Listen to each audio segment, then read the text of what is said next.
भाई साहब का अगर हो जाए तो हम लोग शुरू करें।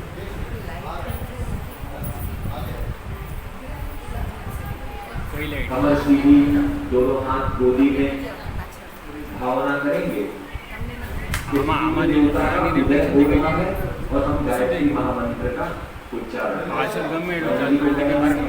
गायत्री महामंत्र चले तब आप दीप प्रज्वलन भी साथ में वहां पर करेंगे। माता आदिशक्ति गायत्री जो समस्त विश्व ब्रह्मांड को शक्ति प्रदान करने वाली शक्ति है, उस शक्ति की आराधना, उपासना, साधना करने का एक अवसर हम सबको प्राप्त हुआ है। मेहरबानी करके कोई भी बातचीत नहीं करेगा। आपकी मीटिंग जो है वो आज सबसे बड़े बॉस से है, भगवान के साथ मीटिंग है। किसी कंपनी में मीटिंग के लिए जाते हैं तो भी शांतता बनाए रखते हैं, मोबाइल सारे साइलेंट पे रखते हैं। तो आज तो स्वयं भगवान के साथ एक मिलन है, और वो भी यज्ञ भगवान के साथ, माता गायत्री के साथ। तो कमर सीधी रखेंगे, दोनों हाथ गोदी में, अपने मन और चित्त को शांत करते हुए मुख पर स्माइल रखते हुए वेद माता, देव माता, समस्त विश्व की माता गायत्री की उपासना।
नमोस्तु गुरु सत्तायै श्रद्धा प्रज्ञायुता च या। ओम श्री गुरुवे नमः। आवाहयामि, स्थापयामि, ध्यायामि, ततो नमस्कारं करोमि। ओम मायातु वरदे देवी प्रक्षरे ब्रह्मवादिनी गायत्री छन्दसां मातः ब्रह्मयोने नमोस्तुते। ओम श्री गायत्रै नमः। आवाहयामि, स्थापयामि, ध्यायामि, ततो नमस्कारं करोमि। ओम स्तुता मया वरदा वेदमाता प्रचोदयन्तां पावमानि द्विजानाम् आयुः प्राणं प्रजां पशुं कीर्तिं द्रविणं ब्रह्मवचसं मह्यं दत्त्वा व्रजत ब्रह्मलोकम्। बोल श्री वेद माता गायत्री मात की जय। सद्गुरु देव की जय।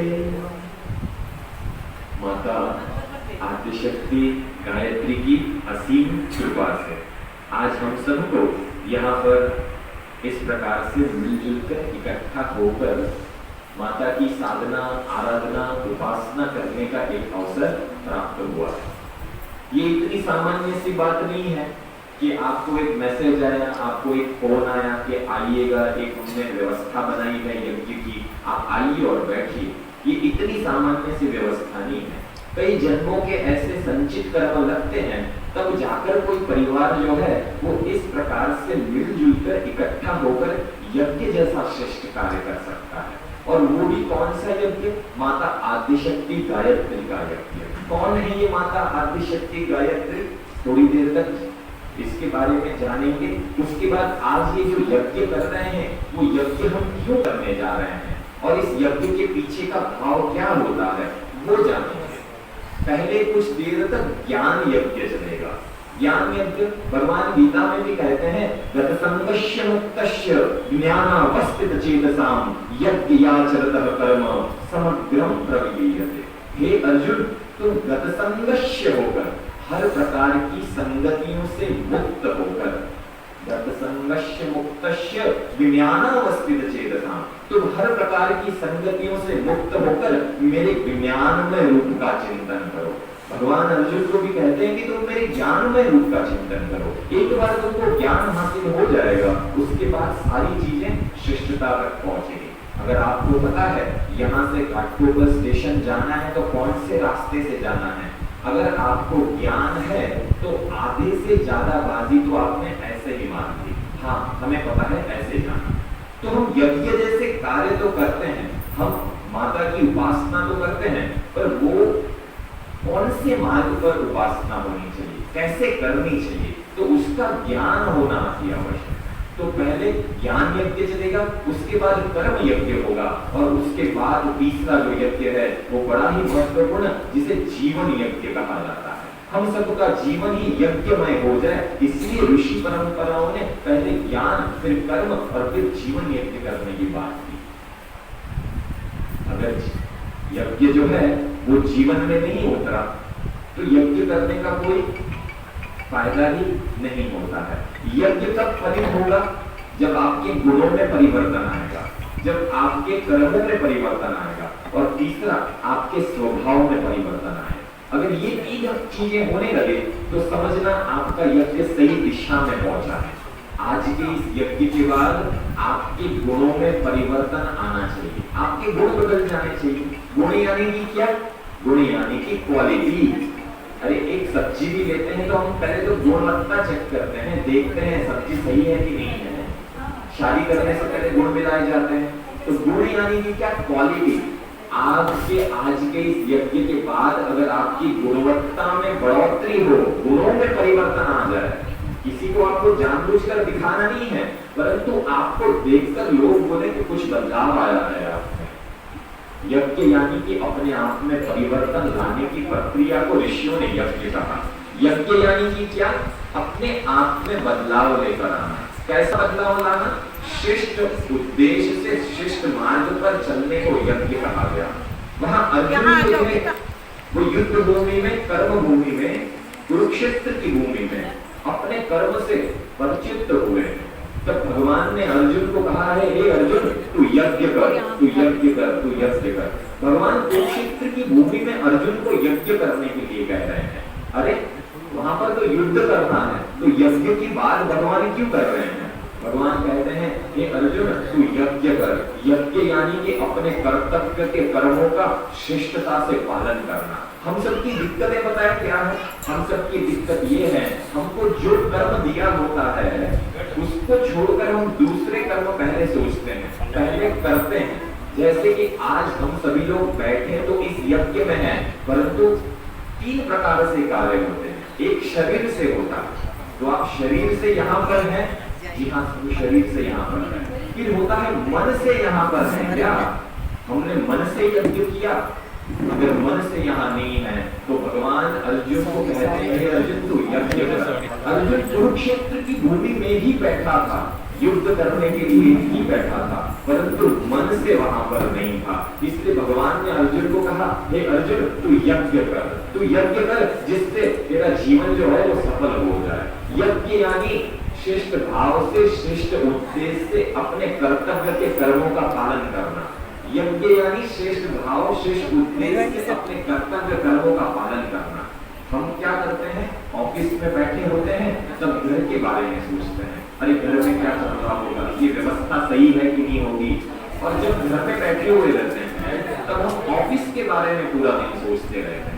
यानी कि जो कर्तव्य जिस समय पर हमको करने के लिए कहा गया है वो हम उस समय पर नहीं करते हैं। हमारा फोकस जो होता है वो कुछ और होता है।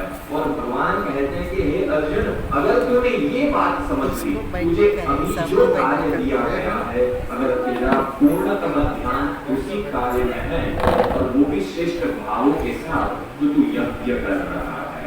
इसलिए भगवान कहते हैं गतसंगस्य मुक्तस्य ज्ञानावस्थित चेतसाम, तुम मेरे ज्ञानमय रूप का चिंतन करो और उससे क्या होगा, ज्ञानावस्थित चेतसा यज्ञयाचरतः कर्म, इस प्रकार का यज्ञ करने वाला जो मनुष्य है उसके ज्ञानावस्थित चेतसा यज्ञयाचरतः कर्म समग्रम प्रविलीयते, उसके सारे कर्म जो है वो मुझ में आकर लीन हो जाते हैं। वो जो भी कार्य करता है उसको उसके पीछे कर्म का बंधन नहीं लगता। जो यज्ञ भाव से कार्य करते हैं उसको कर्म के बंधन नहीं लगते हैं, ये भगवान स्वयं गीता में कहते हैं। यानी कि माता और बहनें अगर किचन में बैठकर खाना बना रही है तो अगर वो ये सोचें कि मैं खाना नहीं बना रही हूँ परंतु अपने भगवान के लिए प्रसाद तैयार कर रही हूँ, तो यज्ञ का भाव आ गया। तो वो खाना बनाने के समय में अगर कुछ जीव जंतु कीटाणु कुछ तो भी अगर मर भी जाता है, हमें तो पता नहीं है, परंतु अगर ऐसा कुछ हो भी जाता है तो हमें दोष नहीं लगेगा, क्योंकि हमारे मन में भावना क्या थी कि हम प्रसाद बना रहे हैं। शब्द जो है वर्ण तो वही है, क से लेकर विनय तक ही है, ए से लेकर जेड तक ही है, परंतु अगर उसमें भावना मिल जाए तो वो मंत्र बन जाते हैं, और अगर भावना न मिले तो वही शब्द आप किसी को कहो तो वो गाली लगेगी। शब्द में जब भावना मिलती है तो वो प्रार्थना बन जाती है। इसलिए ऋषियों ने कहा जो भी काम करते हो उसमें भावनाओं को जोड़ लो। मीराबाई ने भावना जोड़कर ही एक मिट्टी की मूर्त में भगवान को बुला लिया। हमारे ऋषियों ने यज्ञ के माध्यम से श्रेष्ठ शक्तियों को आवाहित किया, और ऐसे ही यज्ञ को आज हम और आप यहाँ पर बैठकर करने वाले हैं। भगवान गीता के तीसरे अध्याय से लेकर चौथे अध्याय से लेकर 18वें अध्याय तक अर्जुन को कह रहे हैं, हे अर्जुन तू यज्ञ कर, तू यज्ञ कर, तू यज्ञ कर। जब माता और बहनें होती है ना, कुछ 2-3 घंटे के लिए घर से बाहर जाएंगी, तब बच्चों को 2-3 इंस्ट्रक्शन तो देकर ही जाती है। बात कहती है बेटा दरवाजा सही से बंद कर लेना, बाहर जाएगा तब, खिड़कियां सही से बंद कर लेना, ये कर लेना, वो कर लेना। क्या करती है, 3 ऐसे इंस्ट्रक्शन देकर ही जाती है माता और बहनें। कंपनी का बॉस रहेगा, वो भी अगर 2-3 दिन के लिए बाहर जाएगा तो अपने एम्प्लॉय को यही करके जाता है, ये 3 काम तो करना ही करना, वरना उनका क्लाइंट का फोन मुझे आ जाएगा। भगवान गीता नाम के गायन की पूर्णाहुति कर रहे थे, श्रीमद् भगवद गीता के 18वें अध्याय की बात कर रहा हूँ, और उस समय पर भी भगवान यज्ञ की महिमा को कहते हुए भूले नहीं हैं, और अर्जुन को ये 3 बातें कहकर जा रहे हैं। भगवान अर्जुन को कह रहे हैं, हे अर्जुन तू कोई भी काम कर ले, परंतु इस 3 काम को तू जीवन में कभी भी मत छोड़ना। भगवान श्रीमद् भगवद गीता के 18वें अध्याय में अर्जुन को कहते हैं, हे अर्जुन यज्ञ दान तपः कर्म न त्याज्यम कार्यमेव तत् यज्ञो दान तपश्चैव पावनानि मनीषिणाम्। हे अर्जुन तू यज्ञ कर, तू दान कर और तू तप कर। ये 3 चीजें तुझे निरंतर रूप से करनी चाहिए, और ये 3 चीजें तू करेगा तो तेरे सारे कर्म जो है वो मुझ में आकर विलीन हो जाएंगे। भगवान ने क्या करने के लिए कहा, भगवान ने कहा तू यज्ञ कर। तो यज्ञ से क्या होता है, यज्ञ से बहुत कुछ होता है। भगवान रामचंद्र जी ने रावण को परास्त करने के बाद 10 अश्वमेध यज्ञ किए। कितने? 10 अश्वमेध यज्ञ। एक अश्वमेध यज्ञ में 1008 कुंड होते हैं। भगवान ने ऐसे 10 अश्वमेध यज्ञ किए। भगवान योगेश्वर ने महाभारत की युद्ध की पूर्णाहुति के बाद वाजपेयी यज्ञ किए हैं। अरे देवताओं ने यज्ञ क्यों किए? यज्ञ इसीलिए किए क्योंकि राम को पता था कि मैंने रावणत्व को तो मार दिया है, मैंने रावण को मार दिया, परंतु रावणत्व अभी भी सूक्ष्म में फैला हुआ है, और इस सूक्ष्म में फैले हुए रावणत्व को अगर परास्त करना है तो यज्ञ, और यज्ञ ही केवल एक सहारा है जिसके माध्यम से जो है वो हम सूक्ष्म में फैले हुए इस रावणत्व को परास्त कर सकते हैं। पूरे जगह पर दुख का वातावरण था, हजारों लाखों लोग मर चुके थे। यज्ञ एक ऐसा कार्य है जिसमें संगठीकरण होता है। आज आप लोग इतने सारे लोग मिले ना, कितने दिनों के बाद मिले होंगे, तो आत्मीयता बढ़ी, एक दूसरे के साथ मिलना हुआ, एक दूसरे के थोड़े और नजदीक आ गए, है ना। यज्ञ यानी कि क्या? यज्ञ यानी संगठीकरण। आप जैसे अपने घर पे यज्ञ करना शुरू करोगे, घर के सभी लोग एक दूसरे से नजदीक आने की शुरुआत होगी, क्योंकि यज्ञ का एक भावार्थ जो होता है, यज्ञ, ये शब्द संस्कृत के यजन शब्द से निकला है। और यजन यानी क्या? यजन यानी संगठीकरण, मिलजुल कर शिष्ट भाव शिष्ट उद्देश्य से काम करना। तो आप सभी लोग मिलजुल कर काम कर रहे हो। दूसरा होता है देवों का पूजन, यजन यानी देव पूजन। आज देवताओं का पूजन होगा यज्ञ के साथ। कौन से देवता का पूजन होगा? कौन से देवता का पूजन होगा? माता गायत्री का तो पूजन होगा, परंतु आत्मदेव का पूजन, गुरुदेव कहते हैं आत्मदेव का पूजन ही सबसे श्रेष्ठ है। आत्मदेव यानी कि क्या? मनुष्य में देवत्व का उदय और धरती पर स्वर्ग का अवतरण, यही किसी भी यज्ञ, उपासना, साधना, आराधना के पीछे का, आराधना के पीछे का मुख्य उद्देश्य होता है। मनुष्य देवता बने, हम देवताओं वाली क्वालिटी को धारण करें, देवता जैसे कार्य करते हैं वो हम करें।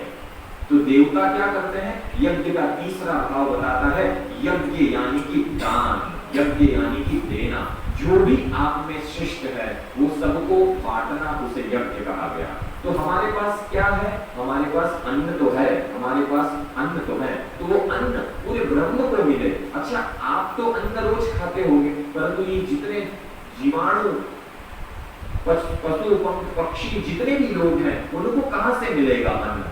आप जो भी घी जो है वो यज्ञ के माध्यम से यज्ञ भगवान में अर्पित करते हो, वो लिक्विड फॉर्म से गैस फॉर्म में परिवर्तित होता है। और आपके आसपास के 15 किलोमीटर तक अगर आपके घर पे यज्ञ कर रहे हो, तो आपके आसपास के इतने सारे लोगों को उससे फायदा होगा, उससे बैक्टीरिया भी चले जाएंगे। और ये सारी चीजें सूक्ष्म में, अति सूक्ष्म में, आपके पास ये जो औषधि दी गई है, ये श्रेष्ठ जड़ी बूटियों को मिलाकर बनाई गई है। आपके द्वारा डाली हुई ये जड़ी बूटी सूक्ष्म, अति सूक्ष्म में जाती है और पूरे ब्रह्मांड को जो है वो पवित्र करती है। जैसे हम सैनिटाइज करते हैं, उस प्रकार से ब्रह्मांड को, पूरे को, विश्व ब्रह्मांड की शुद्धि के लिए यज्ञ आवश्यक है। इसीलिए ऋषियों ने नित्य यज्ञ करने के लिए कहा। तो फिर आप कहेंगे, अरे भैया हम तो रोज यज्ञ कैसे करें, इतना तो समय भी नहीं है हमारे पास। मुंबई जैसी शहर में रह रहे हैं, सुबह से लेकर रात तक भाग दौड़ ही लगी पड़ी होती है। तो ऋषि सत्ता ने आज आप सभी लोगों के इस प्रश्न के उत्तर के रूप में ये नैनो यज्ञ जो है वो आप लोगों को दिया है। क्या है ये नैनो यज्ञ? नैनो यज्ञ बड़ा ही अद्भुत यज्ञ। विज्ञान कहता है चीजें जितनी छोटी होती जाती हैं, सूक्ष्म होती जाती हैं, वो उतनी पावरफुल होती जाती है। अगर आपका सर दुखता रहेगा तो आप क्या करेंगे? एक छोटी सी गोली खाएंगे, पैरासीटामोल जैसी, समझो उसकी साइज कितनी होती है? इतनी छोटी। कुछ लोग कहेंगे जी नहीं, हम तो होम्योपैथी वाले हैं, हम और छोटी गोली, साबुदाने जितनी मीठी गोली खाते हैं। कुछ कहेंगे जी नहीं, हम तो आयुर्वेद वाले हैं, आयुर्वेद उससे भी सूक्ष्म, पाउडर बनाकर काढ़ा बहुत पिया रहेगा 2-3 साल में, है ना। तो विज्ञान कहता है चीजें जितनी सूक्ष्म होती हैं उतनी ज्यादा काम करती हैं। अच्छा, सर दुख रहा है, आयुर्वेदिक दवाओं से भी सर नहीं मिटा, तो क्या करते हैं? डॉक्टर कहेंगे अब आपको आगे एडमिट होना पड़ेगा, फिर एनेस्थीसिया के माध्यम से, अति सूक्ष्म से आपको ऑक्सीजन के माध्यम से दवाइयां आपके शरीर के अंदर पहुंचाई जाती हैं। विज्ञान कहता है जितनी चीजें सूक्ष्म होती हैं उतनी वो ज्यादा काम करती हैं। हमारे ऋषियों को इस चिंतन के बारे में हजारों लाखों साल पहले पता था। अगर कोई भी चीज सूक्ष्म में, अति सूक्ष्म के माध्यम से शरीर में डालनी है, तो यज्ञ और केवल यज्ञ एक माध्यम है जिसके कारण, जिसके माध्यम से आप औषधियों को शरीर के अंदर एक साथ हजारों लाखों लोगों को डाल सकते हो। आज ये जो औषधि यहाँ पर बनाकर डाली गई है, वो आप जैसे यज्ञ भगवान में अर्पित करोगे और फिर इनहेल करोगे, सांसें अंदर लोगे, बाहर छोड़ोगे, प्राणायाम की क्रिया करोगे, तो श्रेष्ठ वातावरण को, श्रेष्ठ औषधियों को आपने अपने ऑक्सीजन, आपने अपने प्राणायाम की क्रिया के माध्यम से अंदर लिया और हमारा रोग प्रतिकारक शक्ति जो है वो बढ़ जाती है। तो तो ये ऋषियों का विज्ञान हजारों सालों से है और आज भी हमारी ऋषि परंपरा जो है वो यज्ञोपैथी के माध्यम से कैंसर जैसी बीमारियां भी मिटा रही है। यज्ञ के माध्यम से ही, ये थेरेपी के माध्यम से कैंसर जैसी बीमारियां, विशेष हवन सामग्री जो होती है कैंसर की, वो यज्ञ भगवान में अर्पित नित्य की जाती है और उसके माध्यम से उस दर्दी को इनहेल करके प्राणायाम जैसी क्रियाएं करके रोगों से मुक्ति दिलवाई जाती है। अगर ये यज्ञ अगर आपके नित्य जीवन में आ जाए तो कमाल हो जाए। तो आप कहेंगे हम तो सुबह सुबह भागने के चक्कर में होते हैं, मुंबई है, ऑफिस रहती है, तो कैसे केवल 15 मिनट में आप यज्ञ कर सको, ऐसा यज्ञ आज आपको यहाँ से सिखाया जाएगा। कितने मिनट में? 15 मिनट। अगर आपके पास समय कम है, केवल 12 गायत्री महामंत्र की आहुतियां अर्पित कर दो तो भी ये यज्ञ को पूर्णाहुति दी जा सकती है, ये यज्ञ को पूर्ण किया जा सकता है। ये यज्ञ की कुछ विशेषता है। ये नैनो यज्ञ जो आपके सामने रखा गया है, इसकी बहुत सारी विशेषताएं हैं, जिसमें से कुछ मैं आज आपके सामने बताना चाहूंगा, जिससे आप इस यज्ञ की परंपराओं को, हमारे ऋषि की इस परंपरा को, भारतीय सनातन संस्कृति की यज्ञ यानी कि रीढ़ की हड्डी जिसे कहते हैं, उसको आप अपने नित्य जीवन में इस्तेमाल कर सको। उससे पहले एक प्रश्न आपसे, आप लोगों में से कितने जनों के घर पे गंगा जल है? सभी के पास गंगा जल घर पे होता है? अच्छा, ये एक बात बताइए, ये गंगा जल लाने के लिए आपको कोई बड़ी तपस्या करनी पड़ी? आपको हजारों साल का कोई तप करना पड़ा है? अच्छा, क्यों ये गंगा जल आपके पास कैसे आ गया? आप कहेंगे दुकान में से लेकर आए, या हम हरिद्वार गए थे, शांति कुंज गए थे, तब वहां से गए थे, तभी भर के लाए थे। हमें कोई तपस्या करनी पड़ी क्या? जी नहीं, हमें कोई तपस्या नहीं करनी पड़ी। हमें क्यों तपस्या नहीं करनी पड़ी?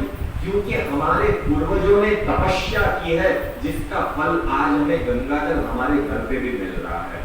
कहने का भाव ये है कि वहां पर भगीरथ राजा ने हजारों लाखों साल तक तपस्या की, तब जाकर माता गंगा स्वर्ग लोक से पृथ्वी लोक पर आई है। अगर आज आप तपस्या करोगे तो आपकी पीछे की पीढ़ी जो है वो यज्ञ जैसे श्रेष्ठ कार्य बड़ी आसानी से कर पाएगी। हमारी पीढ़ियों ने, हमारे घर के दादा नानी, उन सभी लोगों ने जो है, पूर्वजों ने यज्ञ जैसे श्रेष्ठ कार्य किए हैं, हम उसको आगे बढ़ाएं और हमारे बच्चे भी मुझे बड़ा अच्छा लग रहा है, बहन जी के साथ में बच्चे भी बैठे हुए हैं। हम छोटे थे तभी हमारी दादी नानी के साथ जाते थे, हमको आज भी याद है। जी हाँ, हमारी दादी नानी यज्ञ करती थी। आप अपने घर पे बैठकर जब ये यज्ञ करोगे तब आपके बच्चे भी कहेंगे, जी हाँ, हमने अपनी दादी के साथ बचपन में छोटे थे तभी यज्ञ किया है, वो रोज किया करती थी। आप जो डालोगे वही तो निकलने वाला है और उन बच्चों में वो चीज नित्य जीवन में आ जाएगी।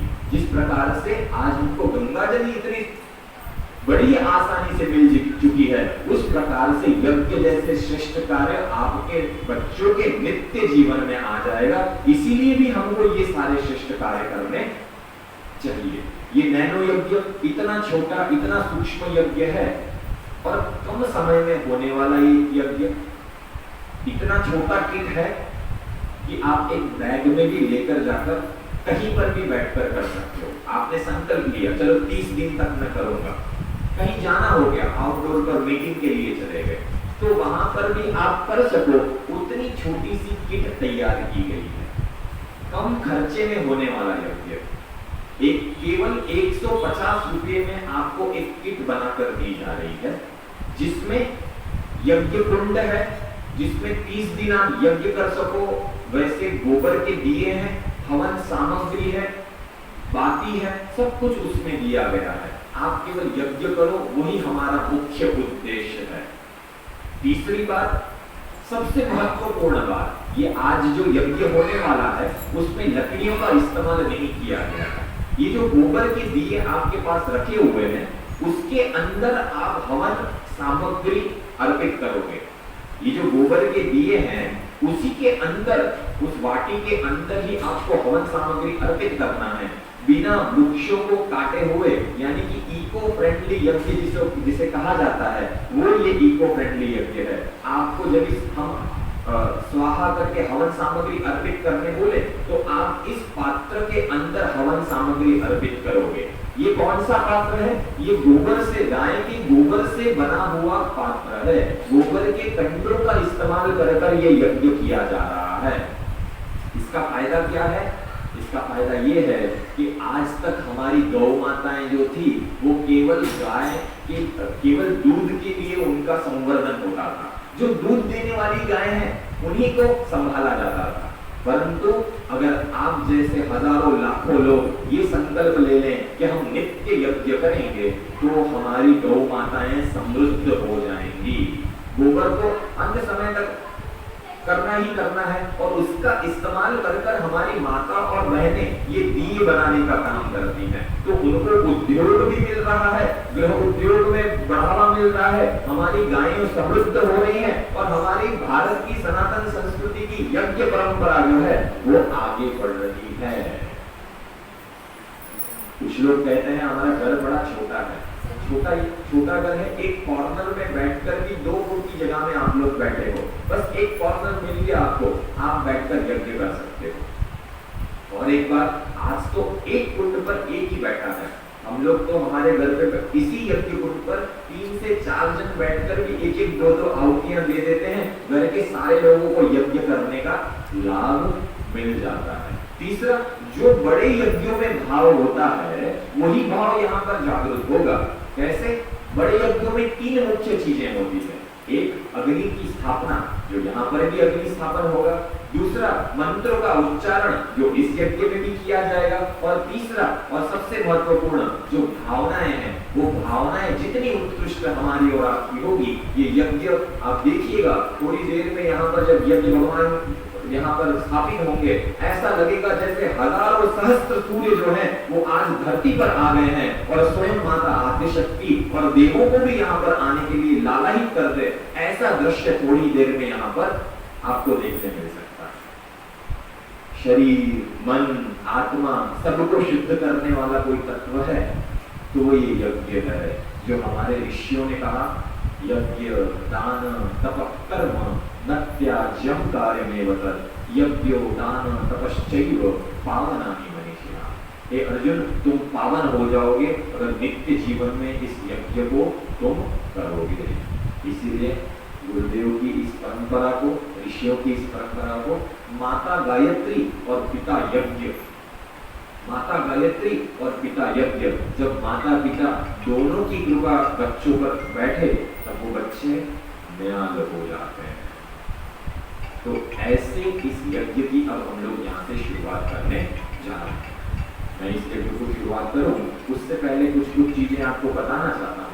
आप देख लीजिएगा आपके इसमें वो सारी चीजें वस्तुएं हैं कि नहीं है, और अगर नहीं होंगी तो आप ऊपर उठाएंगे तो व्यवस्थापक जो है वो व्यवस्था बना देंगे और आपको वो आपकी जगह तक वहां तक पहुंचा देंगे। तो आपके पास वहां पर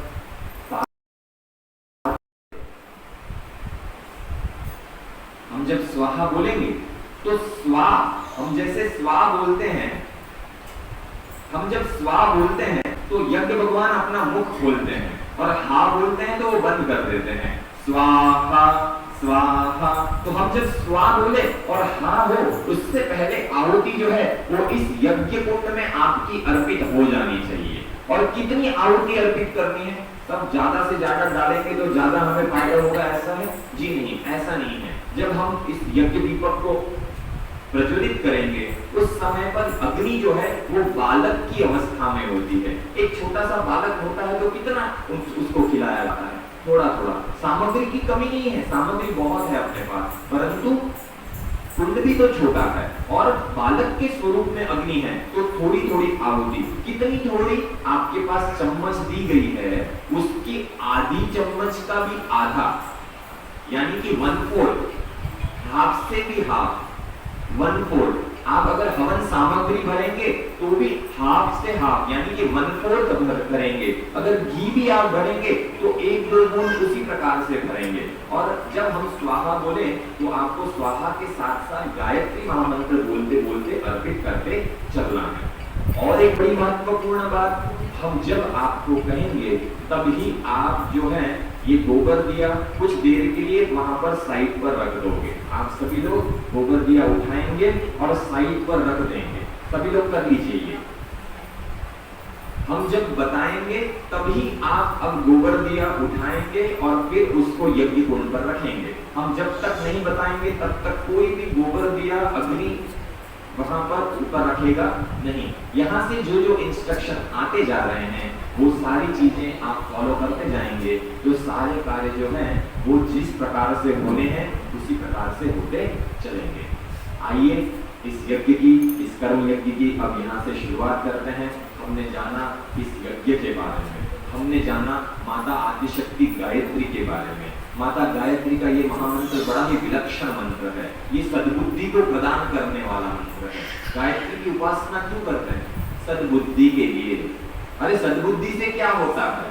सद्बुद्धि से ही सब कुछ होता है। आतंकवादियों में कम बुद्धि नहीं है, परंतु सद्बुद्धि की कमी है। बुद्धि की कमी है? जी नहीं, बुद्धि की कमी नहीं है, सद्बुद्धि की कमी है, सत्य की कमी है। जिसकी बुद्धि सत्य के मार्ग पर चलती है वो न्याल हो जाता है।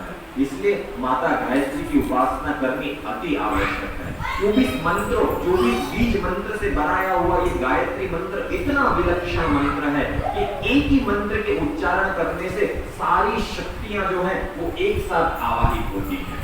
24 शक्तियां, एक ही महामंत्र। हर देवताओं के अपने मंत्र हैं, परंतु गायत्री महामंत्र वो महामंत्र है जिसमें सारी शक्तियां एक साथ जो है वो आवाहित होती हैं।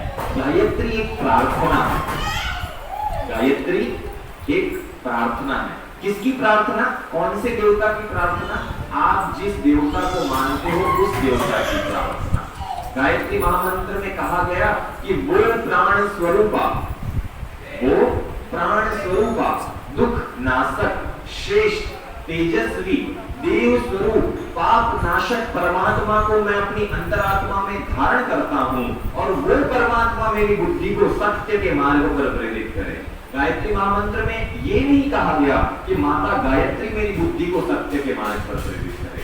गायत्री मंत्र में कहा गया कि वो परमात्मा हमारी बुद्धि को सत्य के मार्ग पर प्रेरित करे। वो यानी कि कौन? वो यानी कि कौन? वो यानी कि जिसको मैं मानता हूँ। श्रीमद् भगवद गीता के 700 श्लोकों में भगवान योगेश्वर ने कहां पर भी कृष्ण ने ये नहीं कहा कि कृष्ण उवाच। हर जगह पर इस्तेमाल किया गया भगवान उवाच। अगर कृष्ण उवाच बोलते तो केवल कृष्ण को मानने वाले ही भगवद गीता का उच्चारण करते, परंतु भगवान स्वयं नहीं चाहते हैं कि गीता केवल कृष्ण को मानने वाले, इसलिए भगवान उवाच।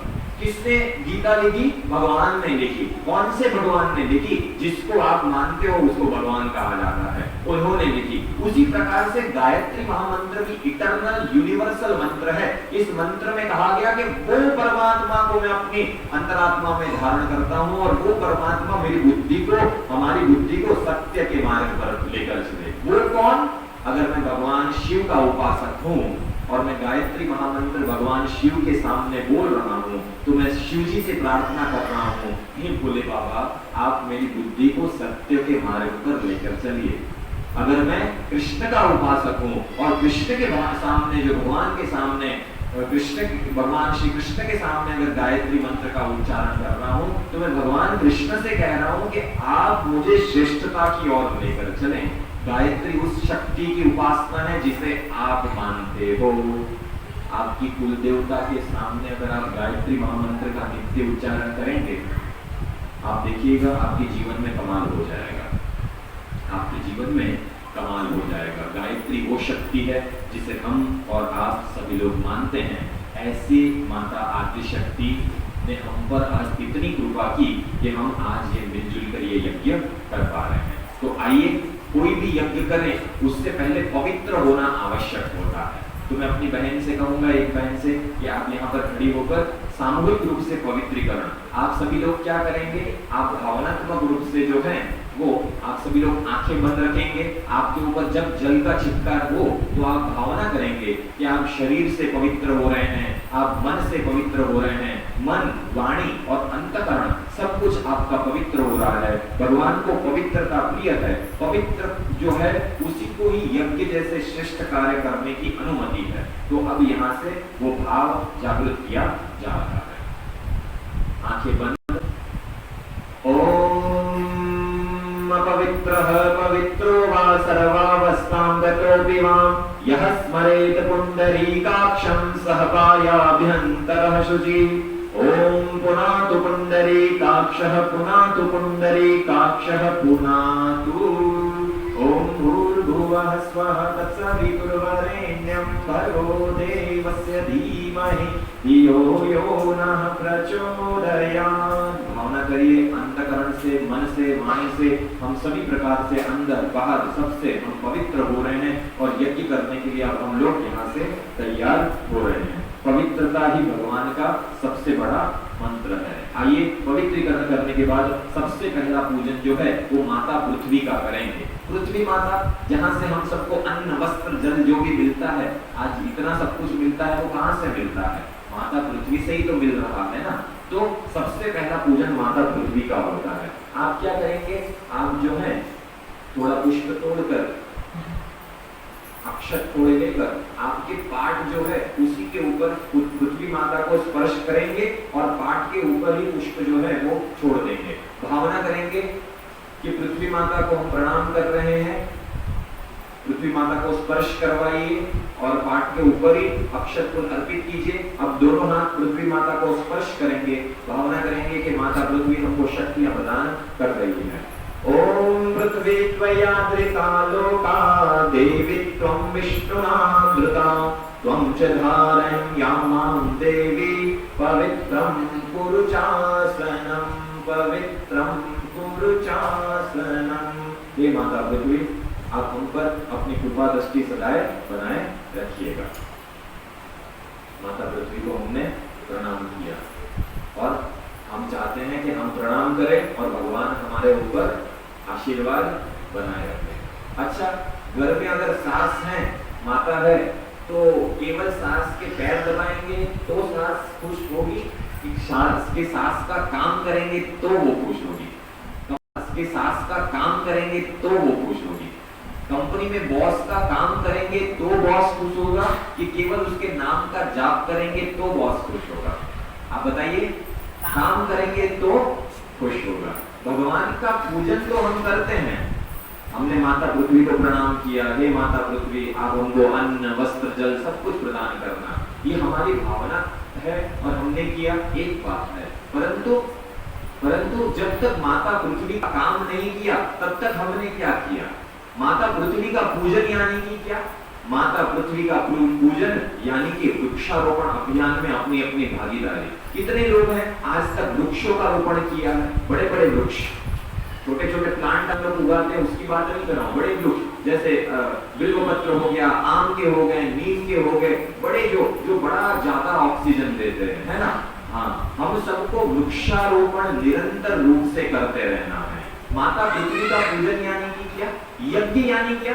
यज्ञ यानी अपने आप में बदलाव लेकर आना। अगर आज यज्ञ के साथ आप एक संकल्प लेते हो, जब भी बच्चों का जन्म दिवस होगा तब एक वृक्षारोपण उनसे करवाएंगे। हमारी जब एनिवर्सरी होगी तब एक वृक्षारोपण करेंगे। साल में एक बार वृक्षारोपण तो अवश्य करना ही करना है। आप बताइए, बच्चा जब 30 साल का है, बच्चा जब 1 साल का है तब संकल्प लिया है और वो जब 30 साल का होगा तब तक उसके पास 30 वृक्ष होंगे। आप बताइए, आप में से कितने लोग यहाँ पर बैठे हैं जिसके पास 30 वृक्ष हैं? अगर जिसकी उम्र 60 साल के ऊपर है उसके पास 60 वृक्ष हैं क्या? आप कमाने की बात कर रहे हो कि हमने इतना कमाया, हमारा बिजनेस इतना बड़ा। आपने क्या कमाया? पृथ्वी माता का पूजन ही जो है, गुरुदेव कहते हैं कि ऐसे तो सनातन संस्कृति के 16 संस्कार हैं, परंतु अगर 17वां संस्कार अगर किसी को आपको मानना है तो वो माता पृथ्वी के पूजन को, वृक्षारोपण के अभियान को ही 17वां संस्कार मानना चाहिए। हमारी जब मृत्यु होगी तब भी हमें उसके बाद भी वृक्ष तो लगने वाले हैं। आप किसी को भी अपना कहो, वो कोई आपके साथ मेरे साथ नहीं चलने वाला है, चलेगा तो केवल एक चलेगा। अगर मेरी मृत्यु होती है तो मेरे से पहले अपने आप को कोई कटवा देता है तो वो वृक्ष होता है, तो मेरे से पहले वहां पर मुक्ति धाम में पहुंच जाता है और मुझे अपनी गोदी में बिठाने के लिए वहां पर बैठा होता है। आप बताइए, आपको वृक्षों का रोपण करना चाहिए कि नहीं करना चाहिए? एक साधारण सी बात बताऊंगा, उसके बाद आगे बढ़ेंगे। एक व्यक्ति एक समय में 250 ग्राम के आसपास खाना खा जाता है। कितना? 250 ग्राम के आसपास। एक दिन में 500 ग्राम, आधा किलो, एक दिन में आधा किलो, और पूरे एक महीने में वो व्यक्ति जो है वो 15 से 20 किलो के आसपास खाना हम खाते हैं। एक महीने में 15 से 20 किलो खाना खाया, और पूरे एक साल की बात करूं तो 250 से 300 किलो एक व्यक्ति एक साल में खाना खाता है। 500 1000 खाते हैं उनकी बात नहीं कर रहे हैं, एवरेज बता रहा हूं। 300 किलो खा लिया हमने एक साल में। अगर मेरी उम्र अभी तक 30 साल की है और मैं एवरेज निकालूं तो आज तक 9 से 10,000 किलो खाना खा चुका हूं, पलाटी मार के बैठा हूं और एक भी वृक्ष का रोपण नहीं किया है। आप बताइए, मुझ पर भगवान की कृपा बरसनी चाहिए कि नहीं बरसनी चाहिए? नहीं बरसनी चाहिए ना। अच्छा, ये तो मेरी 30 साल की उम्र है, पर अगर मेरी उम्र 60 साल की है तो मैं 20,000 किलो खाना खा चुका हूं, एक भी वृक्ष का रोपण नहीं किया है, और मैं कहता हूं पंडित जी सब कुछ बिगड़ा हुआ है, कुछ सही नहीं चल रहा है। आप बताइए, सही चलना चाहिए कि नहीं चलना चाहिए? आपको कौन सा अध्यात्म चाहिए? आपको वो अध्यात्म चाहिए जो असली अध्यात्म है या नकली अध्यात्म आपको चाहिए? असली अध्यात्म यानी कि माता पृथ्वी का पूजन तो करना ही करना, परंतु उसके साथ साथ वृक्षों का रोपण भी करना। एक वृक्ष हजारों लोगों को जो है वो ऑक्सीजन प्रदान करता है। आप अगर यहाँ पर आज 25 जन बैठे हो और 25 जन ये सोच ले, आज ये संकल्प ले, ठीक है आज के बाद जितने जन्म दिवस आएंगे उसमें हम वृक्षारोपण करेंगे, तो आपके आज के इस नैनो यज्ञ से हर साल 25 यानी कि आने वाले 50 साल में आपके आज के इस कार्यक्रम से 1000 वृक्ष पूरे भारत को मिलेंगे। आप बताइए, आपका यज्ञ फलित हुआ कि नहीं फलित हुआ? भारत माता आप सभी लोगों को माता वसुंधरा गोदी में बिठा कर रखेगी। जब तक श्रेष्ठ संकल्प नहीं लेते हैं तब तक कोई भी यज्ञ फलित नहीं होता है। यज्ञ यानी अपने आप में परिवर्तन लाना, अपने आप में बदलाव लाना। यज्ञ को उपासना कहा गया। क्या कहा गया? उपासना, आराधना, साधना। उपासना यानी कि क्या? उप यानी कि ऊपर। हम कहते हैं ना भैया ऊपर आओ, उप। और आसन यानी कि बैठना, बैठे हैं हम लोग। उप आसन यानी कि थोड़ा ऊपर बैठना, थोड़ा ऊपर आना। ऊपर कहां से आना? अभी हम कहां बैठे हैं? अभी हम कहां बैठे हैं? अभी हम मनुष्य योनि में बैठे हुए हैं, और मनुष्य योनि से थोड़ा ऊपर आना यानी कि देवत्व को धारण करना। केवल अपने लिए न सोचना, पूरे विश्व समाज और राष्ट्र के लिए सोचना। क्या हमने आज तक वो सोचा? और अगर नहीं सोचा तो भगवान गीता में कहते हैं जो केवल अपने लिए खाता है वो केवल और केवल पाप खा रहा है। हमें विचार करने जैसा है कि आज तक हमने पाप तो नहीं खाया, और अगर वृक्षारोपण नहीं किया तो आज एक संकल्प, मन ही मन में एक संकल्प, जब एनिवर्सरी होगी तब एक वृक्षारोपण। आप अखिल विश्व गायत्री परिवार के साथ भी वृक्षारोपण अभियान में जुड़ सकते हो। गायत्री परिवार मुंबई में अश्वमेध यज्ञ करने जा रहा है, और उसके उपलक्ष्य में भारत सरकार, महाराष्ट्र गवर्नमेंट के माध्यम से हमको टिटवाला में जमीन मिली है, जहां पर हम लोग 1 लाख वृक्षों का रोपण करने वाले हैं, जिसमें से 70,000 वृक्ष तो ऑलरेडी हम लोग लगा चुके हैं, और बाकी के 30,000 कभी भी लगेंगे। वो कुछ माहिती आप लोगों को मिलती जाएगी। आप हमारे साथ भी जुड़कर वृक्षारोपण में भागीदारी कर सकते हो, या फिर आप अपने हिसाब से जहां जाओ, जहां करना है, परंतु ये करना पड़ेगा। वृक्षारोपण करना यानी कि यज्ञ करना। ठीक है, अभी तो हमने माता पृथ्वी को प्रणाम किया और मन ही मन में संकल्प ले लिया, ये माता पृथ्वी हम वृक्षारोपण करते रहेंगे। आइए, वृक्षारोपण करने के बाद अब यहाँ से चंदन धारण करते हैं। आपके पास वहां पर रोली, कुमकुम या तिलक की व्यवस्था की गई होगी। आप क्या करेंगे? अनामिका उंगली में जो है वो थोड़ी रोली लेंगे। अनामिका उंगली में आप रोली ले लीजिए, चंदन ले लीजिए। रोली जो होती है वो शीतलता का प्रतीक है, चंदन जो है शीतलता का प्रतीक है। अच्छा, ये सारी व्यवस्था हमारे ऋषियों ने क्यों बिठाई? सबसे पहले तो चंदन क्यों लगाया जाता है? शीतलता को धारण करने के लिए। हम बच्चों को कहते हैं ना, बेटा ज्यादा आलू मत खा, आलू खाएगा तो आलू जैसा हो जाएगा। अरे बेटे टमाटर खाने चाहिए, टमाटर खाएगा तो गाल लाल हो जाएंगे टमाटर जैसे। यानी कहने का भाव क्या है, जैसा खाओगे वैसे हो जाओगे, जैसा करोगे वैसे विचार आएंगे। चंदन को धारण करोगे, तिलक धारण करोगे तो शीतलता आपको मिलेगी। ज्यादा पानी पियोगे, गुस्सा आता है किसी को तो कहा जाता है बेटा इसको पानी पिला, इसको पानी पिला। यानी कि वो पिएंगे तो वो थोड़ा गुस्सा कम होगा। कहने का भाव जो आपने धारण किया उसकी क्वालिटी आप में आ गई। परफ्यूम लगाते हैं ना, इत्र लगाते हैं बॉडी स्प्रे, तो इत्र की क्वालिटी हम में आ जाती है, उसके जैसा ही खुशबू हम में से आना लगता है। परंतु भगवान की पूजा करते हैं, क्या हमने देवत्व को धारण किया, क्या हम देवता बने, देवताओं वाली क्वालिटी हम में आई? और अगर नहीं आई तो हमने आज तक केवल प्रदर्शन किया है, पूजा नहीं की। पूजा करना यानी कि जिसकी उपासना करो उसके जैसे बन जाए।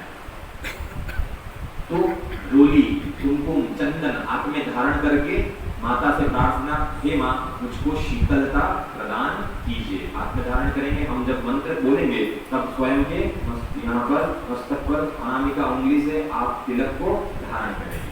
चंदन धारणम ओम चंदनस्य महत्पूर्णम पवित्रम पापनाशनम आपदां हरते नित्यं लक्ष्मीस्तिष्ठति सर्वदा, लक्ष्मीस्तिष्ठति सर्वदा। अग्नि स्थापनम। आइए अब यहाँ से अग्नि देवता का आवाहन किया जाएगा और अग्नि देवता को प्रज्वलित किया जाएगा, है ना। अब आपको यहाँ से जो भी मंत्र उच्चार फॉलो किया जाए तो आप उसको फॉलो करेंगे भैया।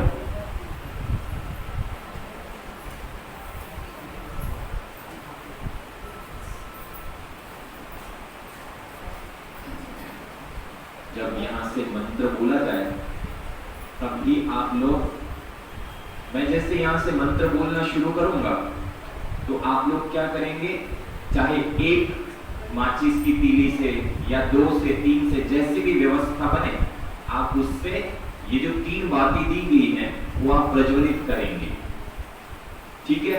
और उसके बाद जब तक मैं न कहूं तब तक आप गोबर दिया उसके ऊपर रखोगे नहीं। पहले देवों का आवाहन किया जाएगा और अग्नि का स्थापन यहाँ से किया जा रहा है। सबके पास माचिस है, माचिस की तीली निकाल के रखेंगे, यहाँ से मंत्र उच्चार होगा। अब आपकी नजर अग्नि देवता से हटनी नहीं चाहिए, यज्ञ देवता अग्नि देवता से आपकी नजर इसके बाद हटनी नहीं चाहिए। अग्नि स्थापनम ओम भूर्भुवः स्वः भूम्नां पृथ्वी वरिण्यं तस्यास्ते पृथ्वी देवयजनि पृष्ठे अग्निमन्नादमन्नाध्यायादधे अग्निं दूतं पुरोदधे हव्यवाहमुपब्रुवे देवामासादवादिया। ओम अग्नये नमः आवाहयामि स्थापयामि ध्यायामि गन्धाक्षतं पुष्पाणि धूपं दीपं नैवेद्यं समर्पयामि ततो नमस्कारं करोमि। दोनों हाथ जोड़कर नमस्कार करेंगे। अब गोबर दिया जो है वो आपके हाथ में इस प्रकार से लेंगे, गोबर दिया आपके हाथ में लेकर रखेंगे।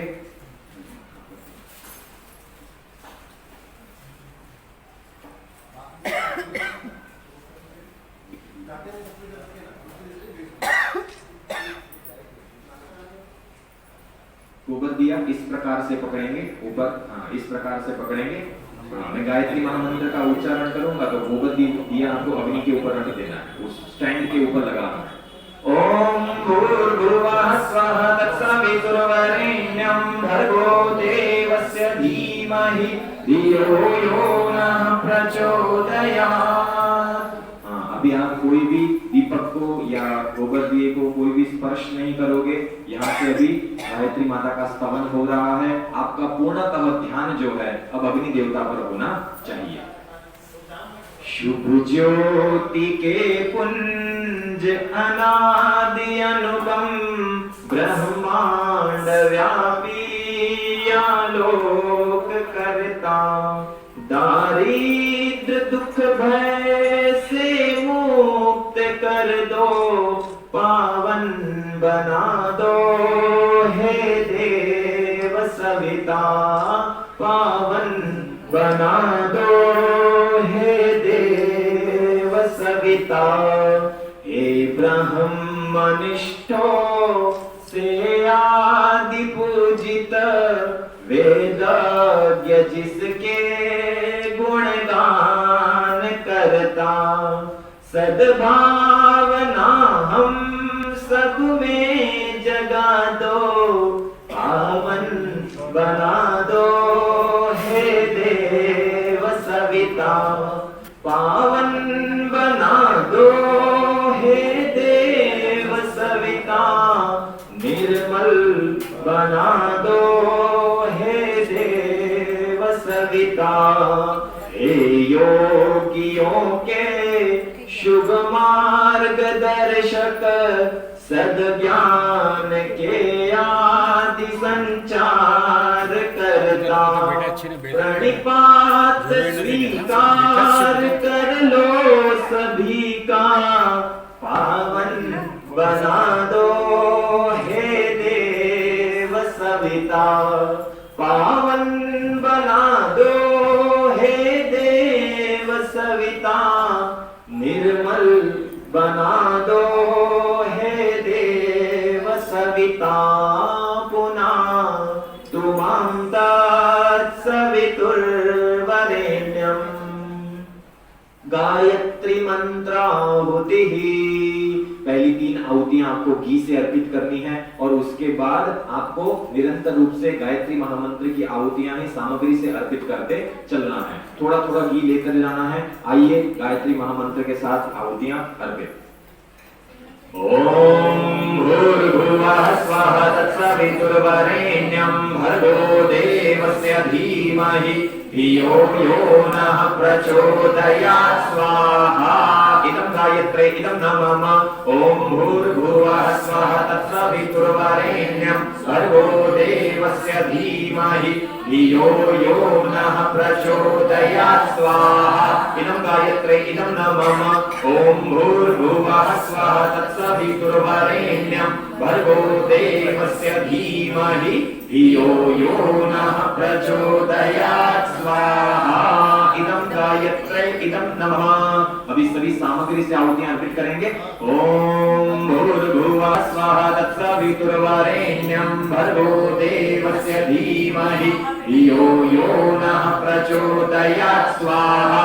इदं गायत्रे इदं नमः।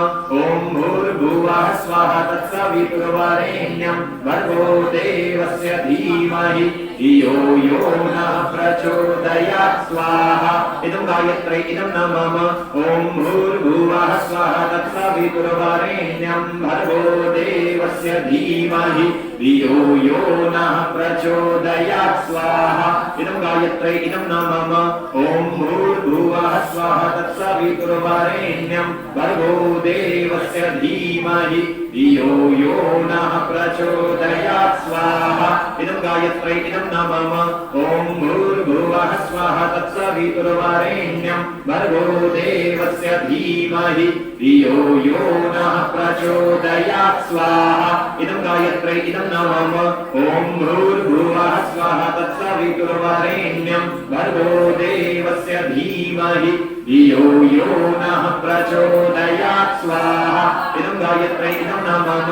ओम भूर्भुवः स्वः तत्सवितुर्वरेण्यं भर्गो देवस्य धीमहि धियो यो नः प्रचोदयात् स्वाहा। इदं गायत्रे इदं नमः। ओम भूर्भुवः भूर्भुवः स्वाहा तत्सवितुर्वरेण्यं भर्गो देवस्य धीमहि धियो यो नः प्रचोदयात् स्वाहा इदं गायत्र्यै इदं न मम ॐ भूर्भुवः स्वाहा तत्सवितुर्वरेण्यं भर्गो देवस्य धीमहि धियो यो नः प्रचोदयात् स्वाहा इदं गायत्र्यै इदं न मम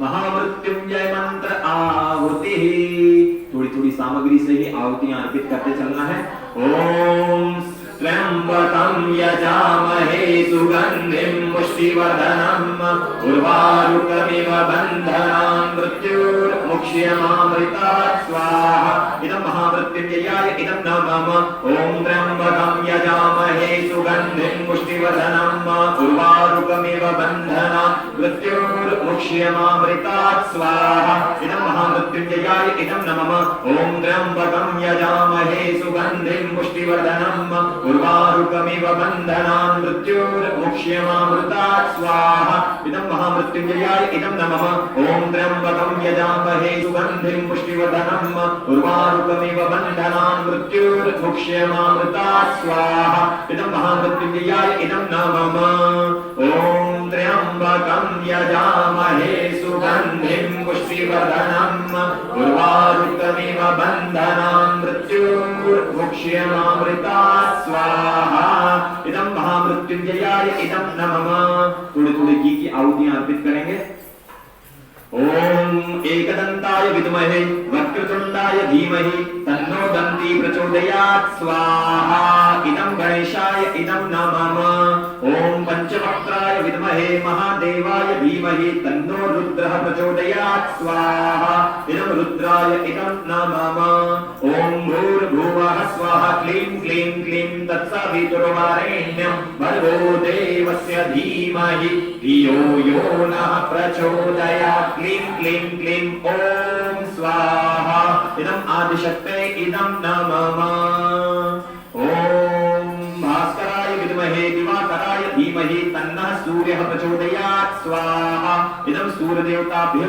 इदं न मम एक एक मंत्र की आहुति अपने अपने गुरु देवता को याद करेंगे और गुरु के नाम पर ये आहुतियां अर्पित होंगी ओम बृहद्रथ्याय विद्महे महाकालाय धीमहि तन्नः श्रीरामः प्रचोदयात् स्वाहा इदं महाकालाय इदं न मम ओम सजलश्रद्धाय विद्महे महाशक्ते च धीमहि तन्नो माता भगवती प्रचोदयात् स्वाहा इदं आदिशक्ते इदं न मम ओम नारायणाय विद्महे वासुदेवाय धीमहि तन्नो नारायणः प्रचोदयात् स्वाहा इदं नारायणाय इदं न मम ओम महालक्ष्मी च विद्महे विष्णुपत्न्यै च धीमहि तन्नो लक्ष्मी प्रचोदयात् स्वाहा इदं माता लक्ष्मी इदं न मम आइए नौ ग्रह की एक आहुति देते हैं सामग्री ले लेंगे ओम ब्रह्मा मुरारे त्रिपुरांतकारी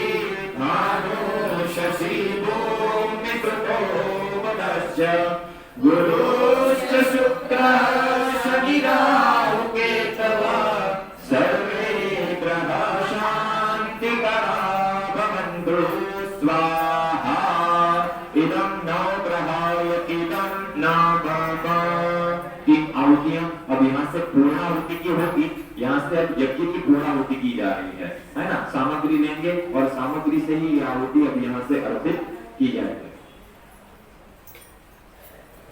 कपूर का अगर इस्तेमाल लगता है तो ही करेंगे अगर अग्नि सही से प्रदीप्त है तो कपूर का इस्तेमाल नहीं करेंगे आइए अब यहाँ से पूर्णाहुति क्या होती है एक बुराई को छोड़ देना और एक अच्छाई को धारण करते करते ये आहुति अर्पित करनी होती है कैसे एक बुराई को छोड़ते छोड़ते कोई भी एक बुराई छोड़ देनी है किसी की पीठ के पीछे बात नहीं करेंगे झूठ नहीं बोलेंगे जीवन में श्रेष्ठ चीजों का धारण करेंगे वृक्षारोपण करेंगे कोई भी श्रेष्ठता को धारण करना है और बुराई को एक छोड़ते जाना गुस्सा नहीं करेंगे जो भी है श्रेष्ठता को धारण करना अपवित्रता को छोड़ते छोड़ते ये आहुतियां यज्ञ भगवान के चरणों में अर्पित करते हैं आइए देव दक्षिणा पूर्णा होती 3 बार आपको स्वाहा बोलेंगे तब आपको अर्पित करना है माता को धन्यवाद करिए कि आज हमें इतने श्रेष्ठ यज्ञ में अपनी भागीदारी स्वीकार करने का आपने अवसर दिया, हे माँ कोई भी भूल चूक हो गई है तो मैं माफी मांगता हूँ और एक पूर्णाहुति अर्पित कर रहा हूँ।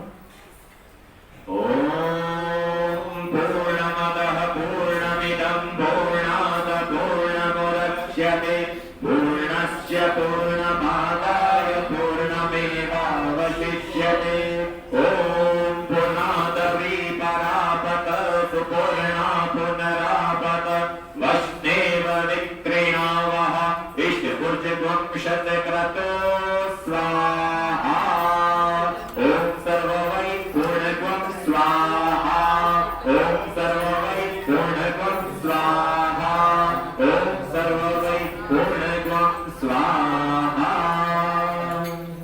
बस आपने इतना कर दिया, आपका घर पे यज्ञ जो किया वो पूर्ण हो गया। परंतु थोड़ा और 5 मिनट का समय है, तो आप आगे भी कुछ चीजें हैं, जैसे आपके पास घी बचा होगा तो आप अभी पूरा घी की जो है वो धार बनाते जाएंगे। आप घी पूरा अर्पित कर देंगे यज्ञ भगवान में। इसे कहते हैं वसोधारा। यज्ञ की शुरुआत में मंत्र बोलूंगा तब आपको करना है। यज्ञ की शुरुआत में अग्नि जितनी प्रदीप्त थी उतनी पूर्णाहुति तक भी अग्नि प्रदीप्त रहे। जीवन बचपन में जितना जोश था उतना बचपन के बाद भी बना रहे। उसके लिए माता के चरणों में प्रार्थना करते करते ये आहुति अर्पित करनी होती है। हे माँ हम सदा ही प्रज्वलित रहें, बस ये प्रार्थना करते करते माता के चरणों में वसोधारा। हम यहाँ से विशेष मंत्र बोल रहे हैं, पर घर पे आपको जो मंत्र आता है भावना ये रहनी चाहिए। आपके इष्ट देवता का मंत्र बोलते बोलते भी आहुति अर्पित करोगे, गायत्री महामंत्र से करोगे तो भी चलेगा। यहाँ पर मंत्र बोला जा रहा है, आप अपने घर के केवल और केवल गायत्री मंत्र से पूरी व्यवस्था देव आवाहन से पूर्णाहुति तक की कर सकते हो। आइए वसोधारा, मैं मंत्र बोलता रहूंगा और आप घी की धार करते रहेंगे। ओम वसो पवित्रमसि शतधारं वसो पवित्रमसि सहस्रधारं देवस्य वासविता पुनातु वसो पवित्रेण शतधारेण सुभवा कामदुक्षः स्वाहा। नीराजनम् आरती। आइए यहाँ से आरती करते हैं। आरती की थाली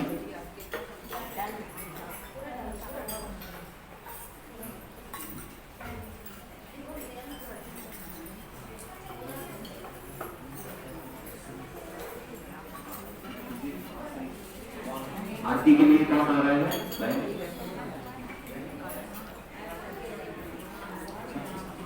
आइए आरती के लिए आए, तब तक हम लोग विष्टिकृत का होम करते हैं।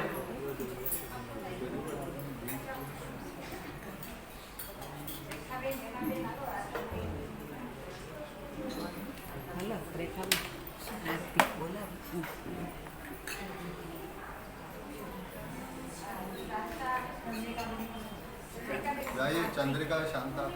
यहाँ से मैं गायत्री महामंत्र का उच्चारण करता हूँ। आपके पास वहां पर दूध दिया, दूध जो है वो अर्पित भावना करेंगे कि हमें हमारा जीवन भी इस मिठाई की तरह मीठा और मधुर हो रहा है। गुड़ की तरह हमारा जीवन भी मीठा और मधुर बने, उसके लिए ये आहुति यहाँ से अर्पित। ओम भूर्भुवः स्वः तत्सवितुर्वरेण्यं भर्गो देवस्य धीमहि धियो यो नः प्रचोदयात्। इदं गायत्री इदं नामः। आरती के लिए बहन लोग आ जाएंगे। आइए एक छोटी सी आरती देते हैं शास्त्रोक्त पद्धति वाली।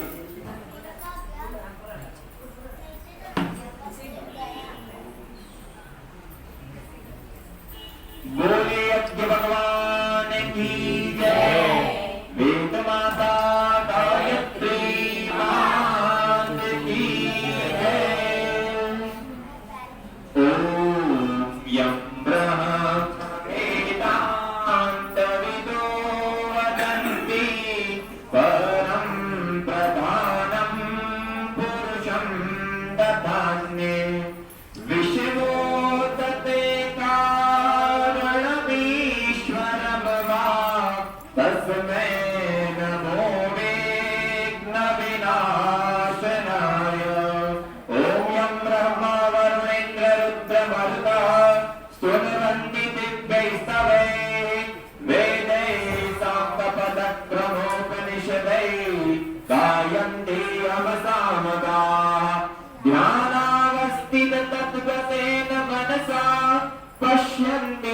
योगिनो यस्यान्तन्न विदुःसुरासुरगणाः देवाय तस्मै नमः देवाय तस्मै नमः देवाय तस्मै नमः।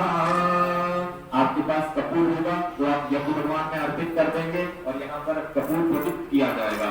ओम कपूर गौरम करुणावतारम संसार सारम भुजगेन्द्रहारम सदा वसंतम हृदयारविंदे भवं भवानी सहितं नमामि। मंगलम भगवान विष्णु मंगलम गरुड़ध्वज मंगलम पुंडरीकाक्षो मंगलाय तनोहरि सर्वमंगल मांगल्ये शिवे सर्वार्थ साधिके शरण्ये त्र्यंबके गौरी नारायणी नमोस्तुते नारायणी नमोस्तुते। आप सभी लोग आपकी माता रानी को दिखा रहे हो, इस भाव से ऐसे माता रानी को दिखाओगे। ओम स्तुता मया वरदा वेद माता प्रचोदयन्तां पावमानि द्विजानां आयुः प्राणं प्रजां वशं कीर्तिं द्रविणं ब्रह्मवर्चसं मह्यं दत्त्वा रजत ब्रह्मलोकम्। बोले श्री वेद माता गायत्री मात की जय, सद्गुरु देव की जय, वंदनीय माता जी की जय, शांति कुंज हरिद्वार की जय। यहीं से सभी लोग आरती यहीं से ले लेंगे। आप लोग यहाँ पर ही आरती रखकर अपना अपना स्थान पर बैठ जाएंगे। आइए, यज्ञ के दौरान अगर हमसे कोई भूल चूक हो गई हो तो उसकी माफी के लिए तथा साष्टांग नमस्कार करते हैं। आप अपने स्थान पर बैठकर माता आदि शक्ति से साष्टांग नमस्कार की भावना करते हुए दोनों हाथ जोड़कर शीश झुकाकर जो है वो साष्टांग नमस्कार करेंगे। ओम नमो स्वनंताय सहस्रमूर्ते सहस्रपादाक्षि शिरोरुबावे सहस्रनाम्ने पुरुषाय शाश्वते सहस्रकोटियुगधारिणे नमः सहस्रकोटियुगधारिणे नमः। शुभकामना सबके मंगल के लिए जो है वो शुभकामना करेंगे। इतना यज्ञ करने के बाद घर के परिवार के आसपास के सभी सदस्यों में सदा ही मंगलमय भावना बनी रहे, उसके लिए आप शुभकामना करेंगे दोनों हाथ जोड़कर। ओम स्वस्ति प्रजाभ्यां परिपालयन्तां न्यायेन मार्गेण महीं महिषाम् गोब्राह्मणेभ्यः शुभमास्तु नित्यं लोकाः समस्ताः सुखिनो भवन्तु सर्वे भवन्तु सुखिनः सर्वे सन्तु निरामयाः सर्वे भद्राणि पश्यन्तु मा कश्चित् दुःखमाप्नुयात्। श्रद्धा मेधा यशः प्रज्ञां विद्यां पुष्टिं श्रियं बलं तेज आयुष्यमारोग्यं देहि मे हव्यवाहनं देहि मे हव्यवाहनं देहि मे हव्यवाहनं शांति अभिषिञ्चनम्।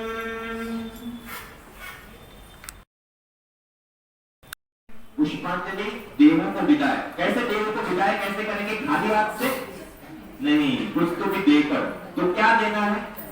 क्या देना है? भगवान कहते हैं कि अभिमान की आहुति बिना यज्ञ सारे अधूरे। कुछ नहीं दे सकते हो तो केवल अपने अभिमान की आहुति भी दे दोगे तो भी चलेगा। माता को लगना चाहिए कि खाली हाथ से बेटे ने नहीं भेजा, कुछ तो देकर भेजना है ना। तो अच्छा संकल्प देकर माता को विदाई करनी है, पुष्पांजलि करनी है। आपको जो भी श्रेष्ठ संकल्प लगता है वो ले लीजिए। ये आपके और आपके माता के बीच की बात है कि आपने क्या संकल्प लिया है, और फिर पुष्प वहां पर आपको छोड़ देना। ओम यज्ञेन यज्ञमय जयन्त देवातानि धर्माणि प्रथमान्यासन तेहनाकं महिमानः सचन्त यत्र पूर्वे साद्यः सन्ति देवाः ओम मंत्रपुष्पांजलि समर्पयामि। मस्तक पर लगाकर पाठ के ऊपर छोड़ देंगे, भावना करेंगे देव शक्तियां विदाई ले रही हैं। अब यहाँ से शांति अभिषिंचन जल का सिंचन आपके ऊपर किया जाएगा।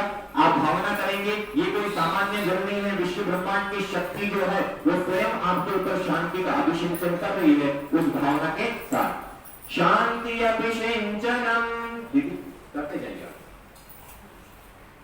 ओम ओम शांति अंतरिक्षं शांति पृथ्वी शांतिरापः शांतिरोषधयः शांतिः वनस्पतयः शांतिर्विश्वे देवाः शांति ब्रह्म शांतिः सर्वत्वं शांतिः शांतिरेव शांतिः सामा शांतिरेधि। ओम शांति शांति शांति सर्वारिष्टसु शांतिरभवतु।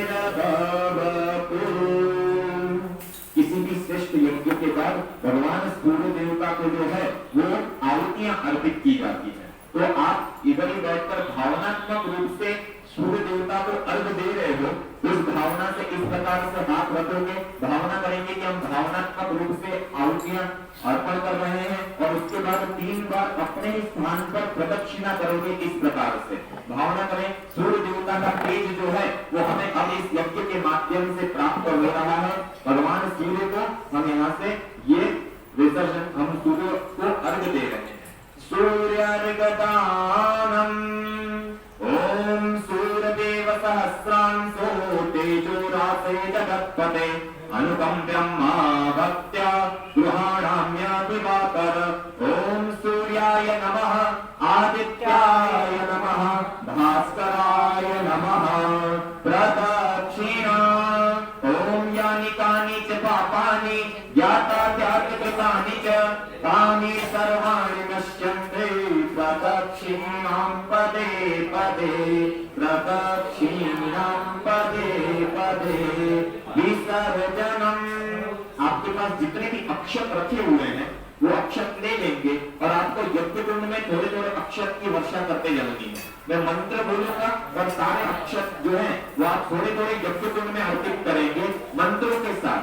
ये क्या कर रहे हैं, यज्ञ देवता का भी आवाहन किया था और अब यज्ञ देवता का विसर्जन हम लोग करने जा रहे हैं। विसर्जनम् ओम गच्छतं भगवान बने स्वस्थाने कुंडमध्यतम भूतमादाय देव्यभ्यं शीघ्रं देहि प्रसीद मे गच्छ गच्छ पुरश्रेष्ठ स्वस्थाने परमेश्वर यत्र ब्रह्मादयो देवा तत्र गच्छ मुकासन यान्तु देवगणाः सर्वे पूजामादाय मामकिम् इष्टकामप्रमुखं पुनरागमनाय च पुनरागमनाय च पुनरागमनाय च। बोले यज्ञ भगवान की जय, वेद माता गायत्री मात की जय, सद्गुरु देव की जय, वंदनीय माता जी की जय, शांति कुंज हरिद्वार की जय, सनातन धर्म की जय हो, धर्म की धर्म की धर्म की अधर्म का अधर्म का अधर्म का प्राणियों में विश्व का कल्याण हो, विश्व का कल्याण हो, विश्व का कल्याण हो। गौ माता की जय, अपने अपने माता पिता गुरुदेव की जय। नमः पार्वती पतये हर हर महादेव हर। जय जय श्री राधे, जय जय श्री राधे, जय जय श्री राधे। मेरे चैनल के वीडियो पसंद पड़े तो लाइक करें, शेयर करें ताकि अन्य स्टूडेंट और पेरेंट्स भी लाभान्वित हो सके। बेल आइकन दबाकर मेरे चैनल को सब्सक्राइब करें ताकि नेक्स्ट वीडियो मैं आप तक पहुंचा सकूं। सब्सक्राइब करने के लिए कोई चार्ज नहीं। धन्यवाद। जय श्री कृष्ण।